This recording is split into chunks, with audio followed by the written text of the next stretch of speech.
You may not like the person, you may not like her presence here, but you have to respect the office of the Vice President. The office of the President, Vice President. So ano pinagtatanong ko sa kanya eh. These questions never happened before. That is the one I'm explaining to you. It did not happen before. Now, ang tanong ko po, ba't nangyari po nung nangyayari na naman ngayon? We are talking of the office, not the person. Motion was introduced. You may not like the person, you may not like her presence here, but you have to respect the office of the Vice President. That is all. Because that is guided by the tradition. Kahapon po, kagaya po na sinabi nila, wala nang pinagtanong sa office of the President. And that is correct. That is in line with that tradition. Ngayon po, kung ang tinatanong ko ngayon, are we discarding the tradition? And is this committee authorized to discard a well-kept tradition? O kaya nga, then why are we intending to ask questions na naman at tinatawag nyo na naman kung sino-sino dito? That is why, kung hindi po kayo makakasagot, madam, ang tinanong ko na sa inyo, I am now moving.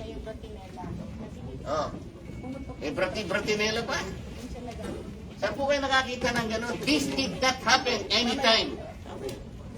Panglabing 7 taon ko na po ito. Alam niyo, Madam Stella, I was already here when the Vice President was Noli Di Castro, when the Vice President was Binay, when Vice President... But you were also here in the last hearing. No motion was introduced.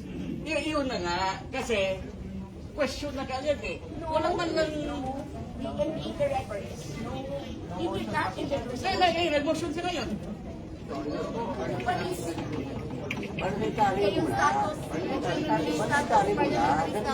The first thing is, that is the manifestation of Congressman Dante Marcoleta, and it should be answered by the members.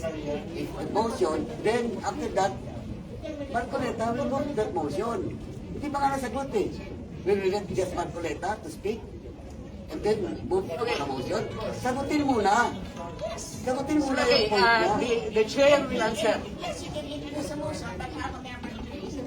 No. Before we move a motion, parliamentary na The rulings of the chair form part of the proceedings of this committee and of the House.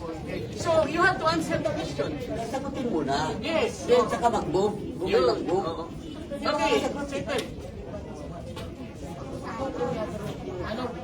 Yes. Rulings of the chair form parts of the rules because it will set a precedent. So if we will set a precedent now that we are discarding traditional courtesy, parliamentary courtesy, goodbye parliamentary courtesy. Wala na tayong parliamentary courtesy. Next hearings.